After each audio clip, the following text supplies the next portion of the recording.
ज्योतिष एक ऐसा विषय है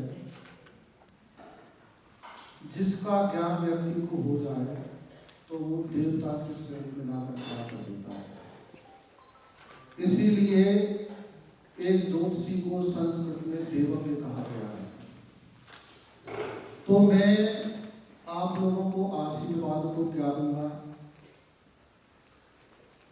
आप लोगों का मैं साधुवाद करूंगा, क्योंकि आशीर्वाद हमेशा जो अपने से कनिष्ठ होता है, छोटा होता है, उसको दिया जाता है।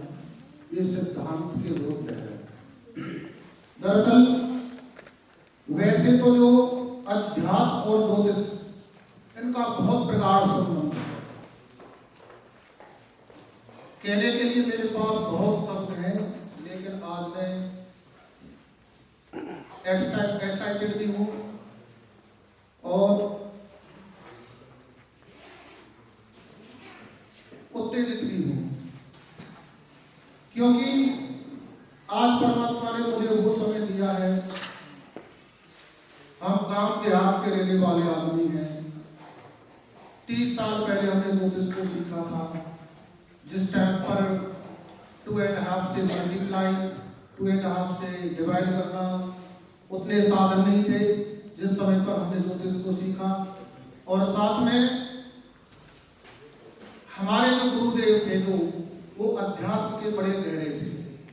अध्यात्म और ज्योतिष जो है ये दोनों हैं तो एक साथ, क्योंकि आप हमारे किसी भी धर्म ग्रंथ में जाकर देखेंगे तो आपको ज्योतिष के दर्शन जरूर हो जाएंगे, न्यूनाधिक मात्रा में, अर्थात थोड़ी बहुत आपको जानकारी अवश्य हर ग्रंथ देगा ज्योतिष की।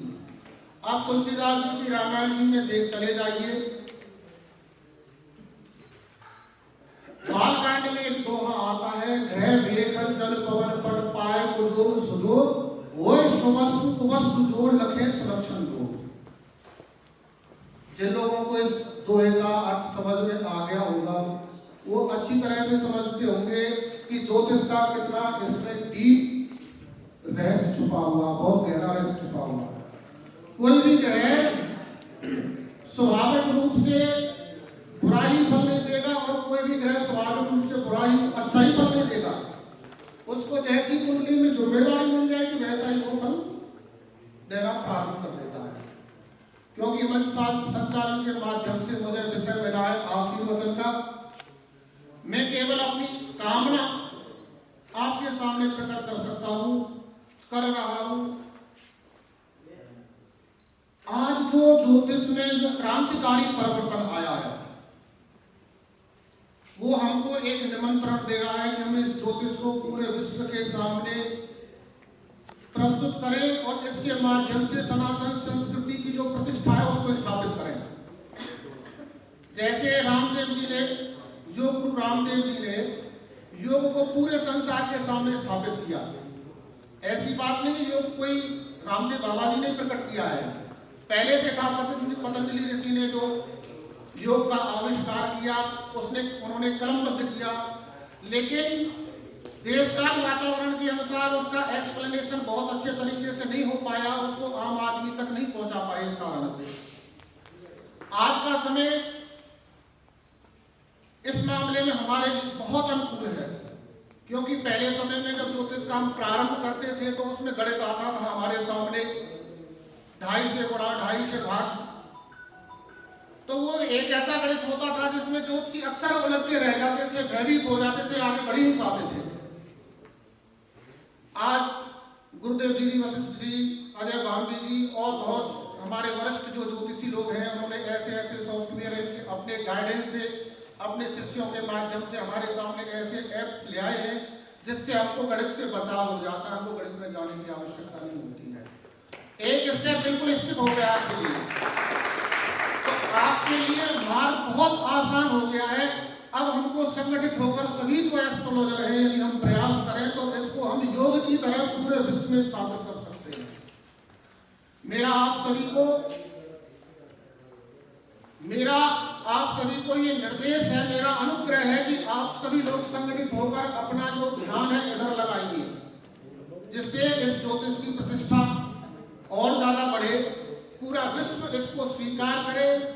इससे हम केवल हमारा ही लाभ नहीं है, हमारे केवल ज्योतिषी वर्ग का लाभ नहीं है, हमारी संस्कृति का भी लाभ है, हमारे भारतवर्ष का भी इस पर लाभ है, हमारे भारतवर्ष की भी प्रतिष्ठा स्थापित होगी पूरे विश्व में।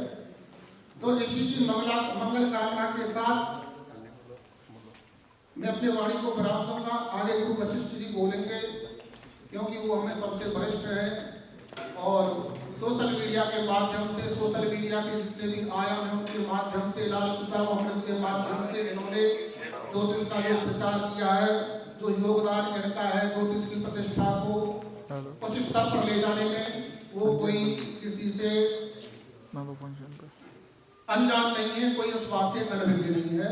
तो मैं प्रार्थना करूंगा गुरुदेव जी वशिष्ठ जी को कि आप अपने आशीर्वचनों से और अपने ज्ञान से इस सम्मेलन को सार्थक बनाइए, क्योंकि सम्मेलन का तात्पर्य ही ये होता है सम विचारों के लोगों का मिलन, और सम विचारों के जब लोग मिलते होते हैं तो उसका बहुत बड़ा लाभ है।